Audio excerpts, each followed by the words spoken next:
Hello everybody, I am Doodlemans86 and today I am going to be reacting to the Godzilla X Kong The New Empire trailer that came out on Valentine's Day.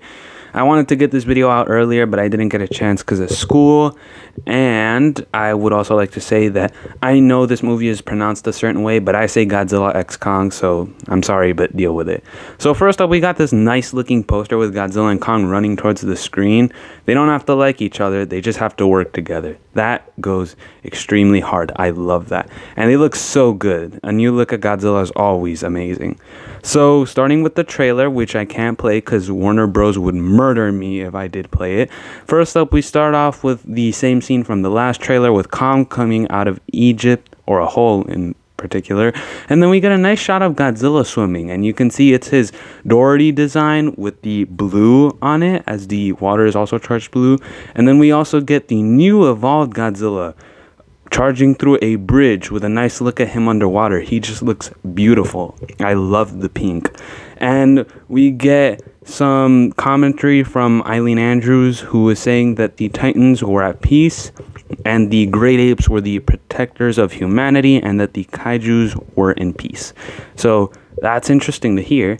And then of course we get a beautiful look at Kong here jumping out of nowhere, and then we get a new shot of Kong with Gia. I'm happy to see Gia return because I loved her character in the last movie. Happy to see her return. And do take notice that there are some big green crystals in the back. I don't remember there being any crystals in Godzilla vs. Kong, so this could be a sign of something to come. So I thought that was a neat little detail. And I also really like Kong's face. He looks so expressive and he just looks so detailed. He looks beautiful here. I love that. And then Gia seems to have some visions of particular things, and I'd like to show this one off, which is of a certain monster. You can see Mothra there with yellow. I wonder if she's gonna return because I didn't know she'd be in this movie. So that's a nice first look at her, and her design appears to just be fluffier than the last, but of course it's just a look at her face and through someone's eyes. So, and then we get to see some monitors going haywire. And we get to see some more of these visions, which include Godzilla blowing up. And then we get a nice look at a battle going on. So we have Scar King, Godzilla, and Zuko and Kong. And then we have a new look at Shimo. So first up, I don't know what's going on here. I don't know what's with the blue, if something is happening here. I think that's supposed to be Zuko flying in the middle and then Scar King slamming the ground, but I don't know what that blast is. And then we have a first look at Shimo in this trailer, looking beautiful, ginormous, twice the size of Godzilla. And while we're at it, Godzilla is glowing pink, and I mean glowing. I mean, just look at him. He looks charged here. So this looks beautiful. I love the fight scenery. I can already tell it's gonna look gorgeous, stunning. And it's just, I have no idea what's going on in this scene. I don't know what's with the blast, but I do love seeing the technically five on screen together. They look gorgeous. And then we have Gia telling her that she thinks something is wrong with her, and we get a good look at a seismograph. She then proceeds to say that Kong and Godzilla and Gia can hear or feel a signal, and we see Godzilla is charged very strongly. He is glowing blue, steaming, almost like burning Godzilla from the original film, which I think is going to slightly explain why he is pink now, and I have a little theory about that, so if you want to stick around till the end to hear all of my theories. So yeah, he goes swimming and the Titans are afraid of this signal, so it's terrifying to think about Godzilla being terrified of something, especially when he already fought Ghidorah, who almost destroyed the whole planet, so that's terrifying. And then we have a hollow earth site on a little island, and I like how Kong is just chilling there. He's just sitting there waiting for something to happen. I like that. And then we get to see them go into the hollow earth with Kong and the new He vehicle, so I think that looks great. And it's interesting to see they now have sites in the hollow earth, so great to see they have connections. Then we see the characters touching something that seems to respond. It glows blue, almost like an aqua green, so I wonder if this is some sort of egg or, I don't know, like a fleshy wall barrier. Who knows about that? We'll just have to wait to see that. And then a character proceeds to say that this isn't just a signal, it is a call for war, as Kong preps up with his axe, and we see Zuko who appears to be leading Kong to the tribe, and the scenery just looks so great. It looks mesmerizing. I love that. We get to see a nice look at Kong's side profile as well as some of the other primates, and they seem to be slamming their fists on the ground, some sort of opening to war, which I love the Planet of the Apes vibes here. I was happy that this is the direction they're going with it because I think it's deserved, especially if they take inspiration from Kubo, because dear Lord, that's gonna be so wonderful, especially since there's gonna be another Kingdom of the Planet of the Apes film this year. So, there's that. We have Zuko and all the other primates who are terrified, and we get to see Scar King alongside with a few other primates above, and I think there's a throne up there, and he has long limbs. I mean, his hands reach down to his feet, especially when he's hunched like that, and he can jump very far. So we all know that he's got some sort of power to be able to jump like that, and the fact that everyone else is terrified of him. So I think he has some sort of upper hand over these other primates besides his weapon. So I think he has some sort of power, at least personally. Then we get to see Scar King and Kong roar off at each other as they battle. So again, I just have to say, I love the background pieces. They look so beautiful. Like the purples and greens and reds in the back and the lava around them just looks so great.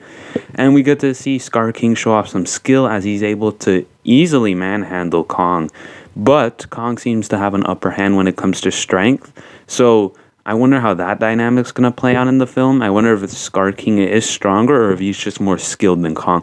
And I happen to believe he's more skilled, but we'll just have to wait and see for more.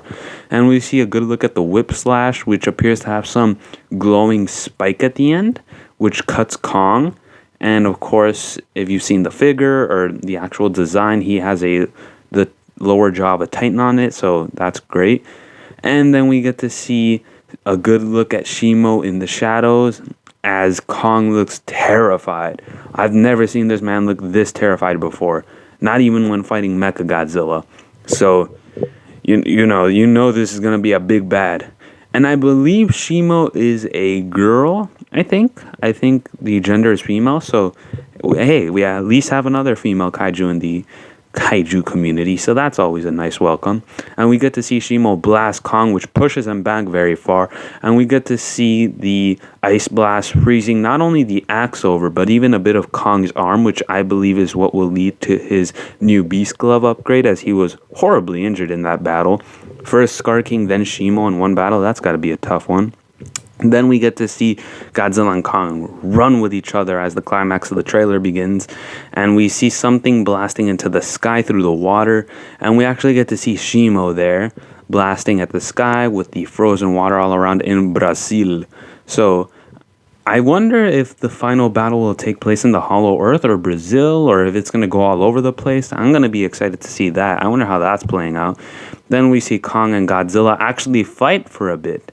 So I'm happy that they're not just automatically friends, because they do still have a rivalry. They have a little bit of history, so they're not just going to welcome each other with open arms. So I'm happy that that's being played out, and that it's kind of like a truce to fighting unless a bigger threat comes out.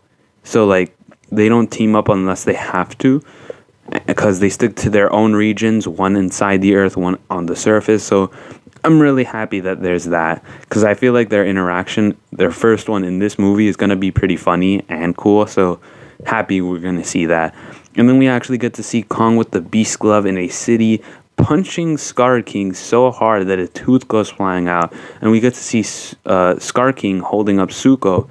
And we see Shimo in the corner there.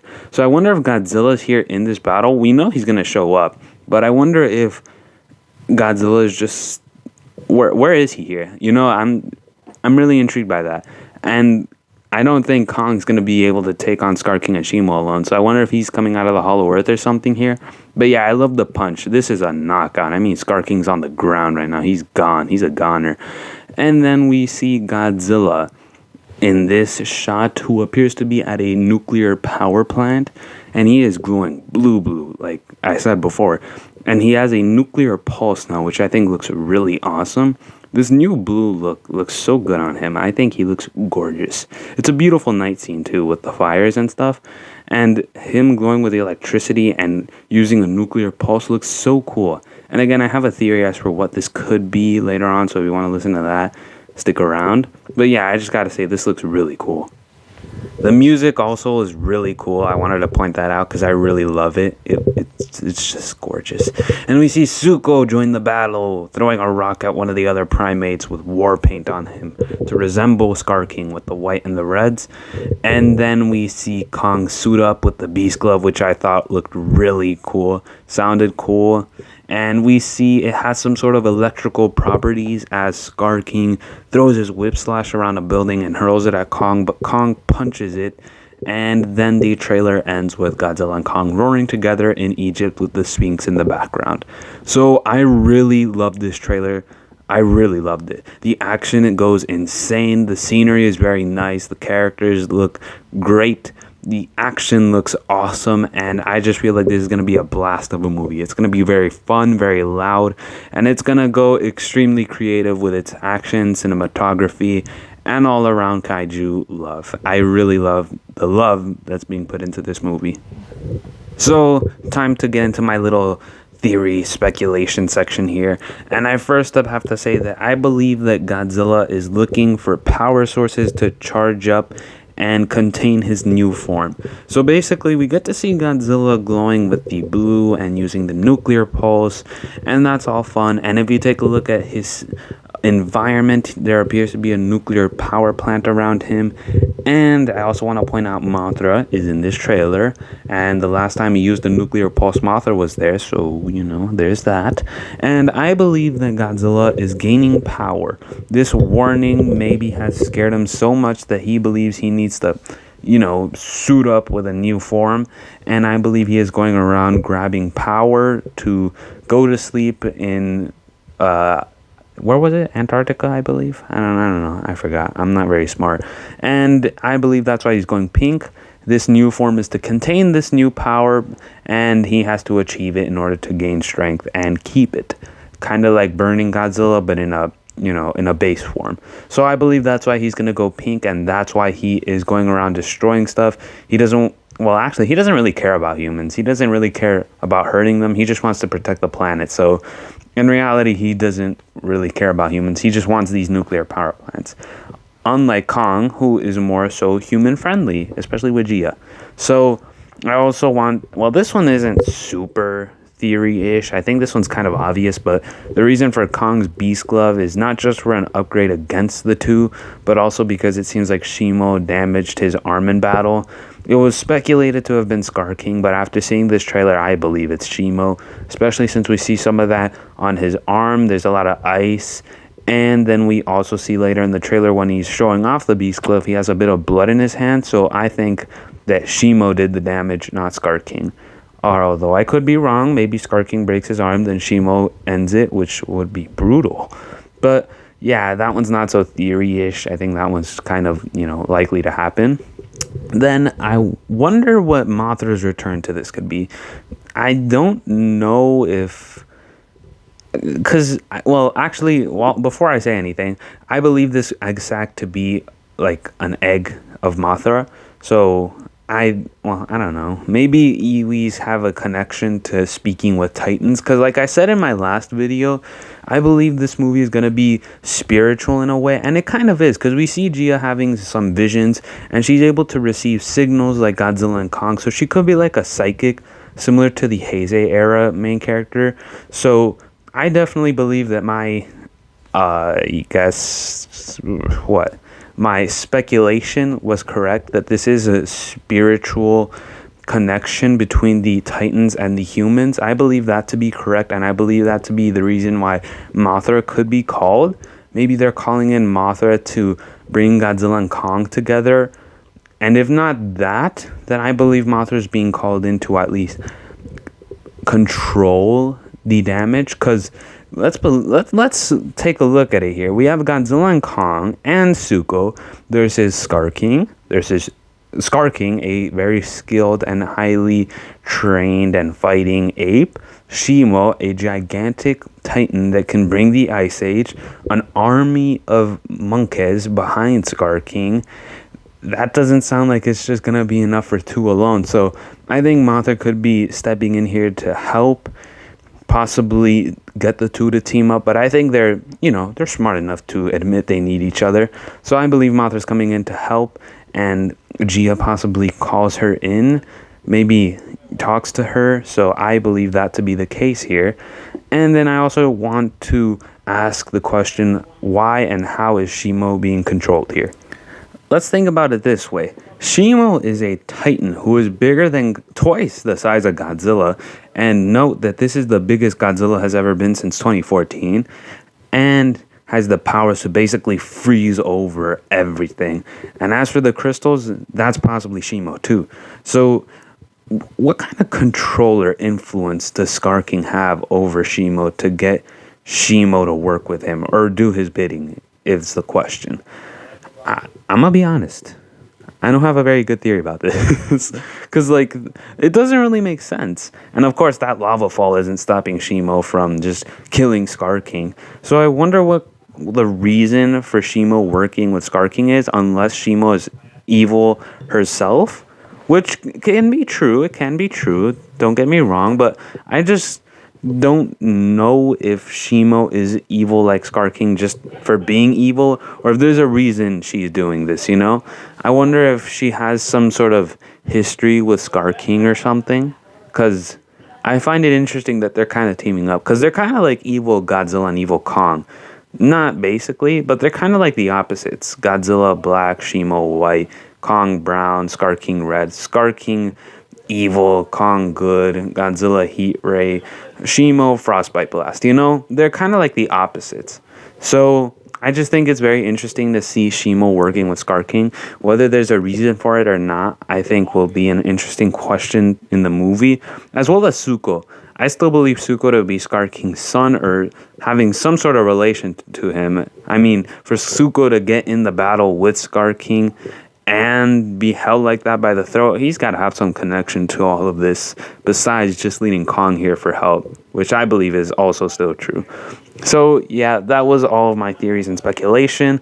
Those were my thoughts and reactions, and I overall really enjoyed this trailer. I just think that it's so beautiful that Godzilla has come such a long way, where we can have a movie about him going back to the original roots and showing the tragedies of war, and we can still have a movie about him just teaming up with Kong and just saving the world from a world-ending disaster. So I just really love both movies coming out. No love or no more hate to either one. I don't love one more than the other, and I don't hate any of them. So I just really love that Adam Wingard is going cuckoo with this film, and that this is going to be a really fun film to watch. It's going to be a blast, and I believe the runtime is the same as the last movie, which, it doesn't matter.